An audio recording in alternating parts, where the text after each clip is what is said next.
नमस्कार, जनता टीवी देख रहे हैं आप और मैं हूं आपके साथ जागृति खंतवाल। बुलेटिन का आगाज करेंगे बड़ी खबर के साथ। बड़ी खबर आपको बता दें, कुल्लू में रेस्क्यू ऑपरेशन लगातार जारी है। 3 सैलानियों को रेस्क्यू करने के लिए टीम वहां पर पहुंची है। होमगार्ड का जवान गिरने से घायल हुआ था और वहीं घायल होमगार्ड को अस्पताल में इलाज के लिए भर्ती कराया गया है।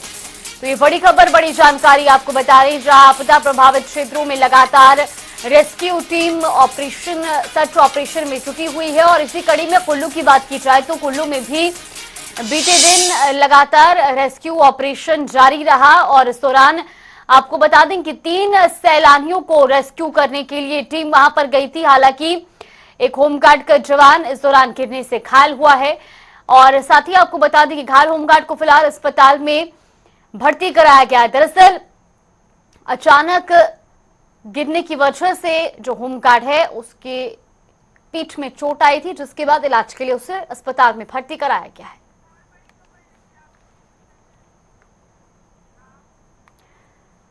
और चलिए रुक कर लेते हैं अगली बड़ी खबर की ओर। कंगना के बयान पर बवाल जारी, ये बड़ी खबर आपको बता रहे हैं।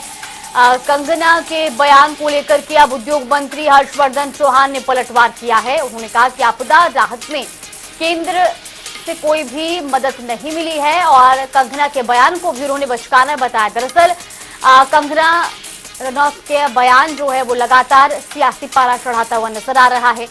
एक तरफ जहां सांसद कंगना रनौत के बयान के बाद सत्ता पक्ष की ओर से कई प्रतिक्रियाएं सामने आ रही हैं, तो अब इसी बीच उद्योग मंत्री ने भी कंगना के बयान को बचकाना बताया है। उन्होंने कहा कि आपदा राहत में केंद्र से कोई मदद नहीं मिली और सांसद कंगना रनौत का बयान एक बचकाना बयान है।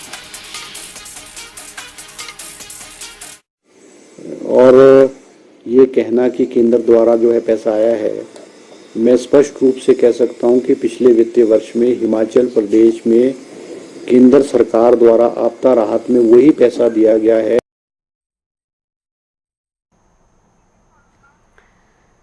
तो वही खबरों में आगे बढ़ेंगे, जहां चंबा जिले में लगातार मूसलाधार बारिश हो रही है, जिस वजह से कई नदी नालों का जलस्तर काफी बढ़ गया है। वहीं चमेरा जलाशय में पानी की बढ़ोतरी हो गई है और ऐसे में एनएचपीसी लिमिटेड की ओर से चमेरा जलाशय से पानी छोड़ा जा रहा है। जिला प्रशासन की ओर से जनता से नदी नालों का रुख न करने की अपील की गई है। ये तस्वीरें भी आपको दिखा रहे हैं, जहां किस तरह से जो जलस्तर है और खासतौर पर जो जलाशय में पानी लगातार बढ़ता जा रहा है, वो इन तस्वीरों में आप देख सकते हैं। और ऐसे में प्रशासन की ओर से भी लोगों को सावधानी बरतने के लिए कहा गया है।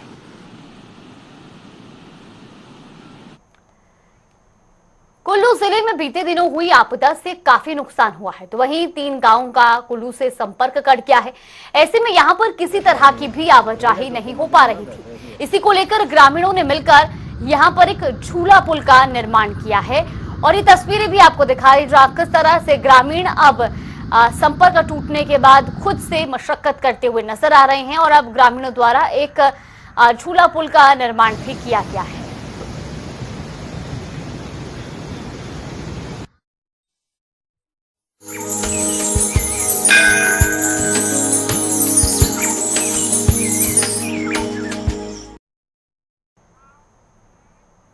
और चलिए रुक कर लेते हैं बड़ी खबर की ओर। बड़ी खबर, बड़ी जानकारी हिमाचल से इस वक्त की बड़ी खबर। हिमाचल मंत्रिमंडल की आज महत्वपूर्ण बैठक राज्य सचिवालय में दोपहर करीब 12 बजे ये बैठक होगी, जहां मुख्यमंत्री सुखविंदर सिंह सुक्खू बैठक की अध्यक्षता करेंगे और कई मुद्दों पर फैसले भी लिए जाएंगे। आपदा प्रभावितों के लिए बड़ा ऐलान हो सकता है, राहत पैकेज की घोषणा भी संभव है।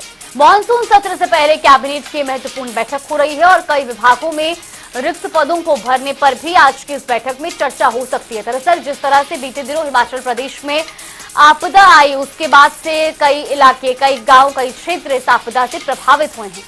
आज हिमाचल मंत्रिमंडल की महत्वपूर्ण बैठक होनी है और ऐसे में उम्मीद ये जताई जा रही है कि सुक्खू सरकार आपदा प्रभावित क्षेत्रों के लिए कोई बड़ा ऐलान कर सकती है। राहत पैकेज का ऐलान भी संभव है। खासतौर पर बात की जाए तो मॉनसून सत्र से पहले ये बैठक हो रही है और ऐसे में कई महत्वपूर्ण मुद्दों पर चर्चा की जाएगी, कई फैसले लिए जाएंगे और साथ ही साथ आपको बता दें कि कई विभागों में रिक्त पदों को भरने की पर भी चर्चा संभव है। इसी खबर पर ज्यादा जानकारी के साथ हमारे हिमाचल ब्यूरो चीफ विकास शर्मा हमारे साथ जुड़े। विकास, सबसे पहले आपसे जानना चाहेंगे, आज एक महत्वपूर्ण बैठक होनी है और ऐसे में सबसे बड़ी उम्मीद जताई जा रही है कि जो आपदा प्रभावित क्षेत्र है उनके लिए राहत पैकेज की संभावना। देखिए, कई मायनों में अहम है ये कैबिनेट की बैठक। आज 12 बजे के करीब जो है बैठक का समय तय किया गया है। 12 बजे के बाद ये बैठक होगी। मुख्यमंत्री बैठक की अध्यक्षता करेंगे और इस बैठक के जरिए ये संदेश जो है राज्य सरकार देने की कोशिश करेगी कि जहां आपदा के दौरान केंद्र सरकार से मदद की गुहार जो है वो लगातार लगाई जा रही है, केंद्रीय मंत्रियों से बात की जा रही है, प्रधानमंत्री की भी जानकारी में इस तरह की चीजें जो है वो चल रही हैं कि हिमाचल में एक बार फिर से आपदा को लेकर बड़े स्तर पर जो नुकसान यहाँ पर हुआ है, जहां एक तरफ जानी नुकसान हुआ है, वहीं दूसरी तरफ जानो माल का बड़े पैमाने पर नुकसान हुआ है। तो ऐसे में राज्य सरकार जो है केंद्र सरकार से लगातार संपर्क में है। पत्राचार जो है वो अभी तक पूरी तरह से संभव नहीं हो पाया है, लेकिन बावजूद इसके पिछली बार की तरह, जिस तरह से पिछले साल हिमाचल सरकार ने 4500 करोड़ का एक राहत पैकेज जो है अपने संसाधनों के हिसाब से जो है वो यहाँ पर दिया था, इस बार भी क्या इस तरह से कोई विशेष पैकेज की घोषणा की जा सकती है और अगर राहत कोई दी जा सकती है तो वो किन किन चीजों के अंदर राहत दी जा सकती है? क्या मकान बनाने को लेकर जिनके जमीन और मकान जो है वो इस आपदा में चले गए हैं, क्या उनको लेकर जो है वो नई कोई चीज देखने के लिए मिलेगी? किस तरह से उनको राहत दी जा सकती है? क्या मकान को लेकर जो है वो नए भवन दिए जा सकते हैं, या फिर जिस तरह से पिछली बार देखा गया कि किराया जो है वो शहरी इलाकों में अलग और ग्रामीण इलाकों में अलग अलग किराए पर जो है वो उनको फिर आवाज जो है वो दिए गए थे, क्या इस बार भी ऐसा हो सकता है? या फिर इसके अलावा कोई और पैमाने पर जो है वो कहां पर राहत दी जा सकती है, इसको लेकर आज चर्चा होगी। विस्तार से चर्चा के बाद कोई अहम फैसला इस पर लिया जा सकता है। इसके अलावा देखिए, आगामी, क्योंकि अभी मॉनसून सत्र है, पिछली कैबिनेट की बैठक में भी इसके ऊपर चर्चा जो है वो हुई थी कि कौन कौन से बिल या किस तरह से ये सत्र चलना है। 27 अगस्त से मॉनसून सत्र जो है विधानसभा का वो चलना है, 10 सितंबर तक ये रहने वाला है। तो इस दौरान किस तरह से सरकार अपने स्तर पर तैयारी जो है वो करे, इसको लेकर भी चर्चा आज संभावित है। इसके अलावा हाल ही में अभी देखा हमने कि जिस तरह से बड़े स्तर पर ईडी की रेड जो है वो हिमाचल प्रदेश में जगह जगह दस्तक दी गई और उसके बाद ये पाया गया कि हिम केयर जैसी जो बड़ी योजना है जो राज्य सरकार की तरफ से पिछली बार शुरू की थी जयराम सरकार के समय में, उसके अंदर निजी अस्पतालों की जो अनियमितताएं थी उसको लेकर कई तरह के सवाल उठ रहे थे। कैबिनेट सब कमेटी आज अपनी रिपोर्ट कैबिनेट को दे सकती है और उसके अंदर भी निजी अस्पतालों की जो गड़बड़ियां पाई गई थी, जो गलत तरीके से अपने जो बिल थे वो प्रोड्यूस करके एक बड़े पैमाने पर करोड़ों का लेन देन जो है वो अवैध तरीके से किया गया था, तो इसके ऊपर भी आज चर्चा होगी कि किस तरह से आगे शिकंजा निजी अस्पतालों पर कसा जा सके। फिलहाल अभी सरकार ने जो है वो इसे पूरी तरह से हिम केयर योजनाओं को निजी अस्पतालों के बंद कर दिया है। तो इस तरह से कई ऐसे लंबित नए पद जो है वो भरे जा सकते हैं, जो पेंडिंग जो पोस्टिंग है वो दी जा सकती है। कई विभागों में अलग अलग समीक्षा के बाद फैसले जो है वो अलग अलग लंबित जो पड़े हुए हैं वो आज दिए जा सकते हैं कैबिनेट की बैठक में। बिल्कुल, बहुत बहुत धन्यवाद विकास जी आपका हमारे साथ जुड़ने के लिए और तमाम जानकारी हम तक पहुंचाने के लिए। बड़ी खबर आपको बता रहे हैं, आज हिमाचल कैबिनेट की महत्वपूर्ण बैठक होनी है और आपदा प्रभावितों के लिए बड़ा ऐलान हो सकता है। रुक करेंगे बड़ी खबर की ओर। उद्योग मंत्री हर्षवर्धन चौहान का बड़ा बयान सामने आया है। दरअसल मेडिकल डिवाइस पार्क पर उन्होंने बयान दिया है। आपको बता दें कि मंत्री हर्षवर्धन चौहान का कहना है कि हिमाचल के हितों को ध्यान में नहीं रखा गया। वर्तमान सरकार व्यवस्था बदलेगी। 25% प्लॉट पर इंडस्ट्रीज लगेगी। डिवाइस पार्क से संबंधित इंडस्ट्रीज लगाई जाएंगी। इसके साथ ही साथ उन्होंने अवैध खनन पर भी बयान दिया। उन्होंने कहा कि अवैध खनन रोकने को लेकर सरकार गंभीर है। विधानसभा मॉनसून सत्र पर उद्योग मंत्री का बयान सामने आया। हर्षवर्धन चौहान ने कहा कि विपक्ष के हर सवाल का जवाब देंगे, हम विपक्ष से घबराते नहीं हैं। तो साथ ही उन्होंने कहा कि विपक्ष से सकारात्मक चर्चा की उम्मीद करते हैं। पहली बार मॉनसून सत्र में 10 बैठकें होने जा रही हैं और हम हर विपक्ष के हर सवाल के लिए तैयार हैं। 23 अगस्त से आरंभ होगा और इसमें 10 सिटिंग्स होंगी। ये हिमाचल प्रदेश के इतिहास में पहली बार है कि मॉनसून का स्तर इतने लंबे दिनों तक होने जा रहा है। अमूमन चाहे पूर्व में कांग्रेस की सरकारें रही हैं, चाहे भारतीय जनता पार्टी की सरकारें रही हैं, मॉनसून सेशन कभी भी 5-6 दिन से ज़्यादा नहीं होता है। ये फैसला मुख्यमंत्री जी ने इसलिए लिया है कि चाहे सत्ता पक्ष के लोग हैं चाहे विपक्ष के लोग हैं, वो सदन में अपनी बात जो है सरकार के समक्ष रखें और उनको उचित समय मिले। ठीक है, हमको भारतीय जनता पार्टी से कोई घबराते नहीं है, डरते नहीं है, और हम ये चाहते हैं हिमाचल प्रदेश के जो इश्यूज हैं, हिमाचल प्रदेश की जो हित की बात है, और एक सार्थक चर्चा, एक पॉजिटिव चर्चा हिमाचल प्रदेश के सदन विधानसभा में हो, सरकार उसको जवाब देगी। जो बॉर्डर एरियाज हैं वहाँ पे जो इलीगल माइनिंग है उसको रोका जाए, और हमने सरकार को और जस्टिस एडमिनिस्ट्रेशन को सख्त आदेश दिए हैं, चाहे बीबीएनडी एरिया है, चाहे ऊना है, चाहे कांगड़ा के बॉर्डर एरियाज है, चाहे सिरमौर के एरियाज है, वहाँ पे सख्ती से निपटा जाए इलीगल माइनिंग के लिए। चाहे किसी भी ओहदे पे बैठे हुए लोग हैं उनके खिलाफ उचित कार्रवाई की जाए। और मैंने खुद भी और मुख्यमंत्री के मुझे आदेश थे कि कोई पॉलिटिकल इंटरफेरेंस नहीं की जाएगी, और मैंने एडमिनिस्ट्रेशन को स्पष्ट रूप से कहा है कि ये आदेश मुख्यमंत्री के हैं, क्योंकि सरकार को ऐसा लगता था कि मेडिकल डिवाइस पार्क से हिमाचल प्रदेश को कोई ज़्यादा लाभ होने वाला नहीं है, क्योंकि उसमें जो बिडिंग के आधार पे मेडिसिनल डिवाइस पार्क पूर्व की भारतीय जनता पार्टी सरकार ने लिया था, उसमें 1 रुपये मीटर पे जो है जमीन देने की बात की गई थी, 3 रुपये यूनिट बिजली देने की बात की गई थी। तो सरकार को लगा कि ये हिमाचल प्रदेश के हितों के लिए it is not positive for the state of Himachal Pradesh. तो उन्होंने अभी फैसला भी, इट इज़ अंडर कंसिडरेशन, और हम उसको कुछ पोर्शन में मेडिसिनल डिवाइस पार्क जो बन रहा है उसमें हम 25%, 30% एरिया में मेडिसिनल डिवाइस पार्क बनाएंगे। तो वहीं खबरों में आगे बढ़ेंगे, चला हिमाचल प्रदेश में मुफ्त मिलने वाली योजनाओं को लेकर बवाल मच गया है। तो वहीं इन मुद्दों को लेकर सत्ता पक्ष और विपक्ष दोनों आमने सामने हैं, जिसको लेकर कई राजनीतिक दिग्गजों के बयान भी सामने आए हैं। प्रतिस्पर्धा जो हो रही है, चाहे कांग्रेस की बात है चाहे भाजपा की बात है जी, और भाजपा ने भी जैसे अपनी बिजली की बात की कि उन्होंने फ्री किया, तो चुनाव से मात्र 1 महीने पहले किया। जुलाई की कैबिनेट में 2022 में निर्णय लिया, अगस्त सितंबर में लागू किया, अब 1 अक्टूबर में इलेक्शन अनाउंस हो गए, और उसके बाद तो भी जनता जनार्दन के हाथ की बातें थी। तो ये क्या, जैसे संस्थान खोलने की बात है, मैं अपने विभाग की बात करूंगा, जैसे फ्रीबीज की बात है, हमने बहुत से ऐसे कठोर फैसले भी लिए हैं। मुफ्त की योजना जो है, और किसी जैसे कि पानी मुफ्त देते हैं, और 1 लीटर पानी जो है उसको कम से कम 40-45 रुपए का पड़ता है सरकार को। सारे उसके ऊपर वर्कआउट करें, उस स्कीम के कितने लोग उसको चला रहे हैं, बिजली का कितना खर्चा है, तो 40 से 45 पे 1 लीटर पानी पे खर्चा आता है। हम मुफ्त दे रहे हैं, इंडस्ट्रीज़ को भी हम सब्सिडाइज कर रहे हैं, मुफ्त दे रहे हैं। तो इसके ऊपर सोचना पड़ेगा, इन सब चीज़ों को रिव्यू करना पड़ेगा। और मिस यूज़ बहुत है पानी का, लोगों ने घरों में जो है वो 10-10 हज़ार 20-20 हज़ार की टैंकियाँ रखी हुई हैं, और पानी हम मुफ्त दे रहे हैं। कुछ लोग उस पानी का मिस यूज़ खेतों में करते हैं।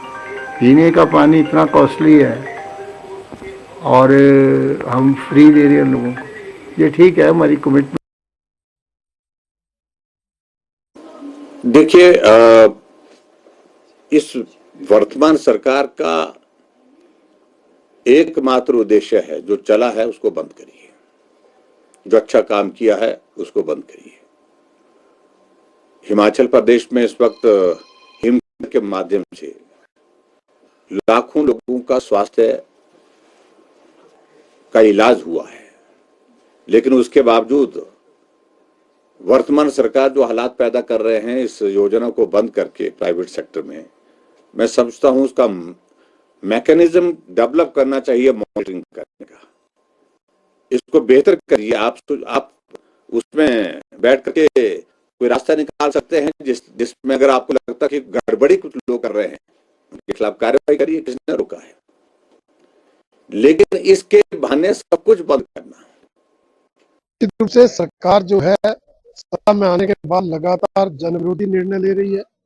जो चुनावी वायदे किए उनकी ओर कोई ध्यान नहीं, चुनावी गारंटियों तक को पूरे करने में गंभीरता नहीं दिखाई जा रही।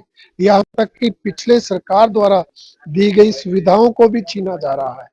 आपने देखा कि सत्ता में आते ही संस्थान बंद करने का अभियान शुरू हुआ जो अभी तक चला है। 1100 संस्थान तब बंद कर दिए, 400 स्कूल अब बंद कर दिए। उसके बाद योजनाओं को बंद करने का काम चला। पहले 125 यूनिट फ्री बिजली देने की जो सुविधा थी वो वापस ली। अब प्राइवेट हॉस्पिटल में जो हिमकेयर की सुविधा थी उसको वापस ले ली। ये सरकार के जनविरोधी चेहरे को उजागर करता है। बिलासपुर में सहकारी समिति की ओर से चलाए जाने वाले सब डिपो का उद्घाटन कार्यक्रम का आयोजन किया गया। इस कार्यक्रम में तकनीकी शिक्षा मंत्री राजेश धर्माणी ने शिरकत की और सब डिपो का उद्घाटन किया। तो वही उन्होंने लोगों को संबोधित किया और उन्होंने कहा कि प्रदेश सरकार का प्रयास है कि हर व्यक्ति को घर पर ही सभी मूलभूत सुविधाएं उपलब्ध करवाई जाए। आज हम पढ़ाई कर चले गए, उसके पेपर होते हैं, पता नहीं किसने ये व्यवस्था बनाई। अब पेपर में बच्चा पास हो रहा है, पेपर में तो उसमें 90 नंबर भी आ रहे हैं 100 में से, लेकिन वो ग्राउंड में कभी गया नहीं। अगर बच्चा ग्राउंड में ना जाए और फिजिकल एजुकेशन का जो पेपर है उसमें 100 में से 100 नंबर ले ले, तो क्या उसका मकसद पूरा होता है? उसका मकसद पूरा नहीं होता है। क्योंकि फिजिकल एजुकेशन हमने जो इस मकसद से शुरू की थी कि बच्चे बहुत सारी अच्छी चीजें जो हैं वो खेलों के माध्यम से सीखते हैं, सांस्कृतिक कार्यक्रमों के माध्यम से सीखते हैं, बच्चों के अंदर आत्मविश्वास बढ़ता है। और करेंगे खबरों की ओर। ढालपुर के देव सदन में जिला शिकायत निवारण समिति की बैठक का आयोजन हुआ। इस बैठक की अध्यक्षता सीपीएस सुंदर ठाकुर ने की। तो वहीं बैठक में मौजूद सभी सदस्यों ने अपने क्षेत्र की शिकायत को प्रमुखता से उठाया और साथ ही सीपीएस सुंदर ठाकुर ने बैठक को संबोधित किया। उन्होंने कहा कि मुख्यमंत्री की ओर से विशेष रूप से निर्देश जारी किए गए हैं और जो भी विकास कार्य रुके हुए हैं उनका तुरंत निपटारा किया जाए। जिला शिकायत निवारण समिति की बैठक हुई है। इसमें सर्वप्रथम तो हमने जो अभी त्रासदी हुई है इसे लेकर जो मद को रखा गया और उसके पहले बैठक शुरू होने से पहले हमने जो दिवंगत आत्माएं हैं उनके लिए मौन के लिए सभी खड़े हुए और मैं समझता हूं कि पूरे कुल्लू जिला से बहुत अच्छी संख्या में हमारे गैर सरकारी और सरकारी सदस्य आए हैं।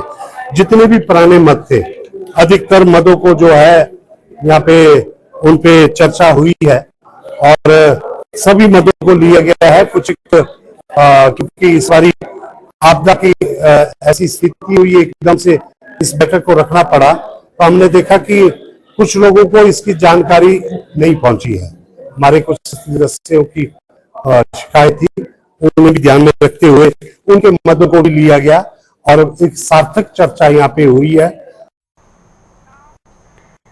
चलिए हिमाचल की खबरों में फिलहाल के लिए बस इतना ही। यहाँ पे रुकते हैं छोटे से ब्रेक के।